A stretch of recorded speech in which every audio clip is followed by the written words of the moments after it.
जय हिंद, जय भारत साथियों, देशवासियों, सलाम, नमस्ते, सत श्री अकाल। हम भारत के लोग, जैसा कि मैं बता दूं, शहनवाज चौधरी जी द्वारा पूरे भारत में कर्ज मुक्ति अभियान सालों भर से चलाया जा रहा, जो आप सफल दिखता हुआ नज़र आ रहा है। काफ़ी अच्छा अभियान है। जो कोरोना के बाद से स्थितियां बदली हैं, देश में स्थितियां बदली हैं, लोग जो परेशान हाल हैं, आज की डेट में सबसे बड़ा अगर मुद्दा बनते जा रहा है जनता और समस्या, तो वो है कर्जा। जनता के ऊपर इतना ज़्यादा कर्ज हो गया है, कर्ज के बोझ के नीचे दबते जा रहा है और लोग आए दिन आत्महत्या कर रहे हैं। चाहे वो नौकर हो, नौकरी कर रहे हो, नौकरी छूट गई हो, चाहे वो बिजनेस हो, बिजनेस बंद हो गया हो, तो लोन किसी से लेके, साहूकार से लेके, रिश्तेदार से लेके या किसी से जैसे भी अरेंज करके, NBFC बैंक से लेके किसी भी तरीक़ा से अपना जो है अरेंज करने की कोशिश किया। लेकिन कोरोना के बाद गलत तरीके से लॉकडाउन लगने की वजह से, गवर्नमेंट की गलत नीतियों की वजह से लोग कर्जे में डूब गए, एकदम दब गए। नौकरियां छूट गई, कंपनियां बड़ी बड़ी डूब गई। तो नौकरियां जब छूट गई तो जाहिर सी बात है, जो 50,000 लोन भर रहा था, 1 लाख सैलरी थी, तो अगर नौकरियां छूट गई तो कहाँ से दे पाएगा, आप बताइए। फिर या तो कोई कंपनी उसकी सैलरी कम कर दी, या नौकरी छूट गई, या बिजनेस बंद हो गया। तो ऐसे ऐसे करके जो है लोग बहुत बड़ी समस्या से जूझ रहे हैं। ये समझ लो 90% लोग कर्जे में डूबे हुए हैं साथियों, यकीन मान लीजिए। हम लोग घर घर जाके, मार्केट में जा के स्थितियाँ ज़मीनी स्तर पे देख रहे हैं। हवाई में हम लोग बात नहीं कर रहे हैं। हम लोग के पास कम से कम 6 लाख के आसपास डेटा है। एक एक डेटा पे फ़ोन करके मैं वित्त मंत्रालय के वित्त मंत्री निर्मला सीतारमण जी को चैलेंज करता हूँ, प्रधानमंत्री PM मोदी जी को भी चैलेंज करता हूँ, RBI गवर्नर शक्ति रविदास जी को भी चैलेंज करता हूँ। आके हम लोग का जो रिकॉर्ड हम लोग 1 साल में इकट्ठा किया उसको देखें। 8 अगस्त को हम लोगों ने रामलीला मैदान में एक आंदोलन रखा है, सभा रखा है। वहाँ पे जिसका जिसका फार्म भरा गया है वो लोग आ रहे हैं। सामने से मैं तीनों लोग को मैं बात करता हूँ, चाहे PM नरेंद्र मोदी जी हों, या वित्त मंत्रालय से कोई प्रतिनिधि आ जाए, या निर्मला सीतारमण जी को जो है न्योता भी दिया गया है, शक्ति रविदास इनको RBI के गवर्नर को भी न्योता दिया गया। ये लोग आएँ, समस्या खुद देखें, एक एक पेपर को पलट के देखें, सब लोग सामने रहेंगे, तब आपको लोग को समझ में आएगा। हवाई बात नहीं है, हम लोग फर्जी बात नहीं कर रहे हैं। ऐसे बोलने से काम नहीं चलेगा, क्योंकि गवर्नमेंट आपकी है और जनता ने ही आपको बिठाया है। आप नहीं सुनेंगे तो कौन सुनेगा। देश का प्रधानमंत्री देश के नागरिकों का माँ बाप होता है। इसलिए हम लोग गुहार कहाँ पे लगाएंगे, किसके सामने हाथ फैलाएंगे? आपके ही सामने हाथ फैलाया जाएगा।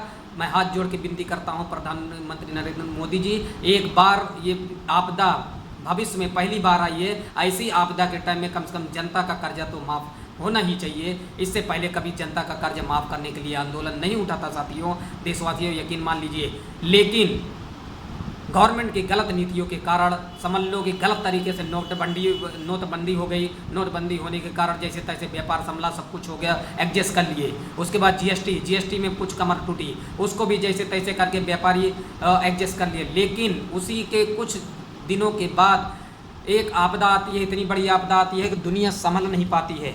पूरा दुनिया तबाह और बर्बाद हो गई। और उसके बाद लॉकडाउन लग गया। गलत तरीके से गवर्नमेंट के पॉलिसी सही से ना अपनाने के कारण गलत तरीके से अचानक से लॉकडाउन लगा दिया। कोई नियम कानून से हुआ नहीं, लोग बर्बाद हो गए, रोड पे आ गए, नौकरियां चली गई, घर बेघर हो गए, कितनी मौतें हो गई। साल 1.5 साल पूरा देश बंद रहा। तो बताइए, जब लॉकडाउन पूरा एकदम सख्ती से के साथ लगाया गया, लगाने के बाद जब सब कुछ बंद हो गया, लोग नौकरी से निकल गए, वो कर्जा कहाँ से भर पाएंगे? आप बताइए। स्थिति फिर कितनी ख़राब हो गई 1.5 साल में। वो बैठ के रखा हुआ पैसा को खा लिया है, अभी कुछ उसके पास बचा ही नहीं है, तो कर्जा कहाँ से भरेगा बताइए। जो बैंक बैलेंस था वो तो ख़त्म, नहीं तो उससे भी एडजस्ट कर सकता था। 1.5 2 साल, 2.5 साल स्थितियाँ सुधरने में जब लग गई, तो जाहिर सी बात है स्थिति बहुत ख़राब हो गई है देशों। मैं प्रधानमंत्री जी को और वित्त मंत्री जी को मैं बता देना चाहता हूँ, आप लोग मैदान में निकलिए, आपको मालूम पड़ेगा कितना विकट स्थिति देश में चल रही है। कर्जे से लोग जूझ रहे हैं, आए दिन आत्महत्या कर रहे हैं, आए दिन एक ना एक फ़ोन आता रहा। अभी कल मुंबई से एक फ़ोन आया था, 1 लाख कुछ रुपए उसने लिया था। 1 लाख कुछ रुपए देने के बावजूद मांडोली होती है, मांडोली होने के बाद फिर उसको दोबारा बुलाया जाता, 8-10 लोग मिलकर उसको पीटते हैं, उसका हार्ट भी फ्रैक्चर कर दिया गया, तोड़ दिया गया है। सोचिए, कल मेरे पास फ़ोन आया था, रिकॉर्ड है। ऐसी ऐसी चीज़ें की जाए। कम से कम इतना तो प्रधानमंत्री की तरफ से जो है ये किया जाए, साहूकार लोग बैंक वाले जो गलत तरीके से वसूली कर रहे हैं, एक गलत तरीके से वसूली ना करें। गाली गलौज करते हैं, मारपीट करते हैं, किसी को बेइज्जत करते हैं। क्या बेइज्जत करने के लिए कोई कर्जा नहीं लिया? कर्जा ले लिया तो कोई अपराध नहीं है साथियों। आपको डरना नहीं है, घबराना नहीं है, भागना नहीं है, किसी से मदद मांगनी है, वक्त दिलाया जाएगा। कोई ज़रूरी नहीं है कि कर्जा ही माफ़ किया जाए। मैं प्रधानमंत्री जी को यही बता देना चाहता हूँ, अगर कर्जा मुक्त नहीं किया कर सकते हैं तो कम से कम साल, 2 साल, 4 साल का इनको वक्त फिर से दे दिया जाए, जिससे इनकी मानसिक संतुलन फिर से बिगड़ने से जो आत्महत्याएं लोग कर रहे हैं वो रुक जाए, जिससे किसी का परिवार ना खराब हो। प्रधानमंत्री जी आप कुछ न कुछ इस पर करिए, बहुत ज़रूरी है। मैदान में आइए। 8 अगस्त को रामलीला मैदान में बहुत बड़ा आंदोलन सैनोज चौधरी जी ने छेड़ा है। मैं प्रधानमंत्री जी को भी न्योता देता हूँ अपने तरफ से, वित्त मंत्री जी को भी, और क्या बोलते हैं RBI गवर्नर को भी आके जो है सामने सामने जो है पूरी स्थिति को देखें, तब आपको लगेगा कि कर्जे से लोग कितना जूझ रहे हैं, कितना परेशान हैं। आज ये देश का सबसे बड़ा मुद्दा बनते जा रहा है।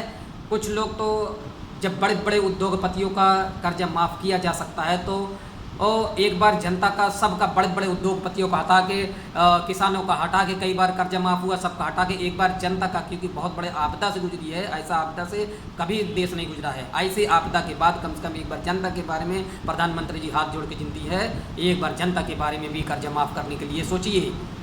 10-10 हज़ार करोड़ रुपए अडानी का अंडर राइट कर दिया जाता है, और अंबानी का भी कितने बार कर्जा माफ़ हुआ है। तो छोटे छोटे व्यापारियों के और हमारे देशवासियों का कर्जा क्यों नहीं माफ़ हो सकता? क्योंकि हमारे जनता के लिए आपका दिल बड़ा है ही नहीं। जनता ही आपको जो है प्रधानमंत्री चुना है। जनता के लिए अगर आप रखवाली नहीं कर सकते तो ऐसा प्रधानमंत्री नहीं चाहिए हम लोग को।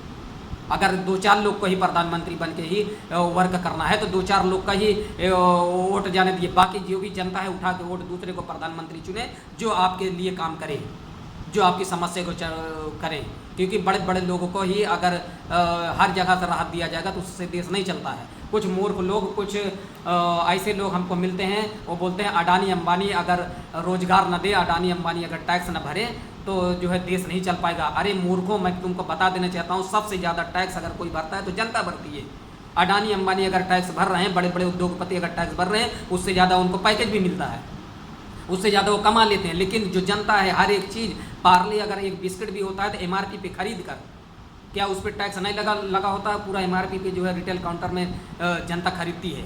उससे ज़्यादा टैक्स कौन भरता है? ईमानदारी से एक एक चीज़ पे टैक्स पूरी जनता भरती है। कौन बोलता है जनता टैक्स नहीं भरती? सबसे ज़्यादा अगर टैक्स कोई भरता है तो जनता भरती है। ये सब दिमाग से निकाल दीजिए। बेवकूफ़ों को समझाइए, हमारे जैसे पढ़े लिखे लोगों को मत समझाइए। हर प्रोडक्ट पे टैक्स लगा हुआ है, जनता उसको MRP पे खरीदती है, 1 भी रुपये डिस्काउंट नहीं कराती। तो आप बताइए सबसे ज़्यादा टैक्स कौन भरता है? तो जनता ही तो भरती है।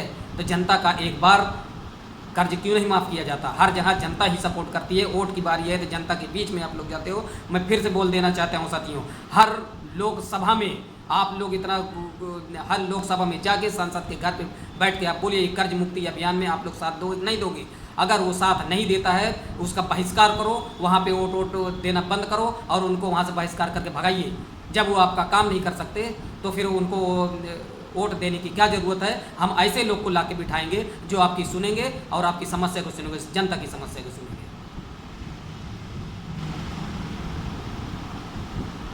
6 लाख से ऊपर कर्ज मुक्ति फार्म भर दिया गया है। लोग बिलबिला रहे हैं, आए दिन रिकॉर्डिंग कितना हम तुमको भेजें, और तुम लोग बोलते हैं समस्या ही नहीं है, गवर्नमेंट बोलती समस्या ही नहीं है। आइए रामलीला मैदान में एक बार हम लोग आपको न्योता देते हैं। 8 अगस्त को आप लोग 10 बजे पहुँचिए, 1 घंटा खाली मिल के जनता से जाइए। उसके बाद देखिए कितनी विकट समस्या चल रही है, तब आपको मालूम पड़ेगा जनता जो है कर्जे से कितना डूबी हुई है और उसको गुलाम बनाया जा रहा है।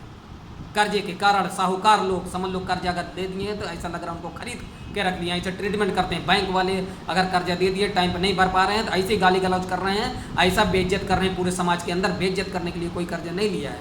इनके ऊपर एक्शन होना चाहिए, इनके खिलाफ एक्शन होना चाहिए और सस्पेंड करना चाहिए, लाइसेंस इनका रद्द होना चाहिए, नौकरी जानी चाहिए। जो लोग बदतमीजी से दादागिरी करके उठा के मार पीट करके गंदी रास्ता रोक रहे हैं, गाड़ी ज़बरदस्ती उठा लें, क्या तरीका है? ये गुंडाई हो रही है क्या? लोन वसूली के नाम पे गुंडाई किया जा रहा है। साहूकार लोग जो है घर में घुस के मारते हैं, पीटते हैं, ये है वो है, 10-10%, 20-20%, 5-5% बगैर लाइसेंस का जो है ब्याज चलाया जा रहा है। इस पे भी अंकुश लगना चाहिए। सर्वे तो करिए, गवर्नमेंट क्या सो रही है क्या? 10-10%, 5-5% की जो है वसूली हो रही है एक कर्ज के नाम पे।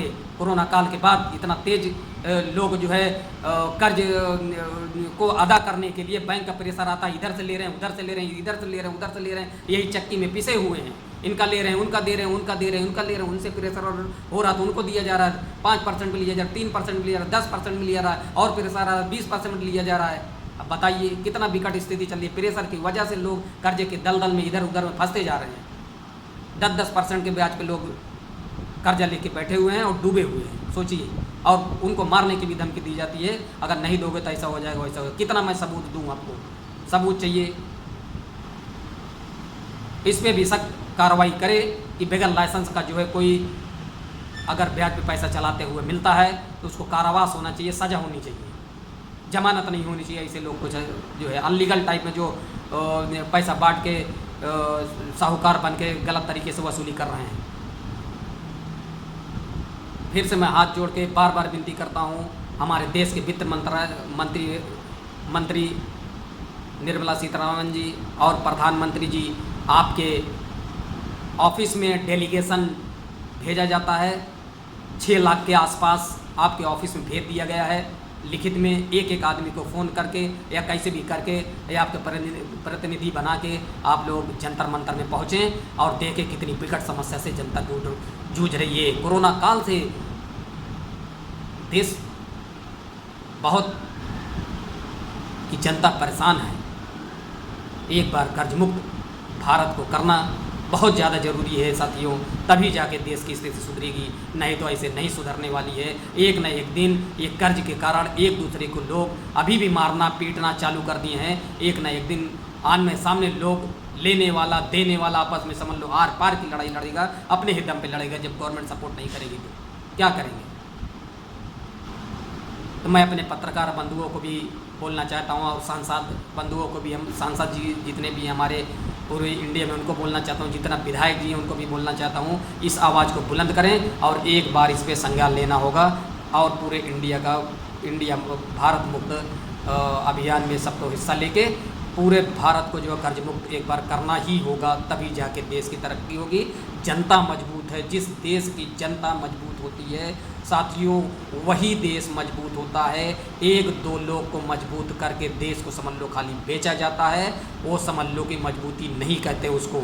अगर घर का 4 कैंडिडेट है, 4 के 4 मजबूत है तब उसको मजबूत माना जाता है। 2 मजबूत है, 2 अगर खराब निकल नहीं मजबूत है तो उसको मजबूती नहीं कही जाती। उसी हिसाब से देश में अगर 2-4 लोग को मजबूत करोगे वो लूटेंगे मारेंगे और सीधा लेके, जैसे 2-4 लोग बैंक को लूट के लेकर भाग गए वही हाल फिर होगा। इसीलिए मैं बोलता हूँ 1,40 करोड़ जनता को, एक एक जनता को मजबूत करना होगा, तब जाके देश मजबूत होगा।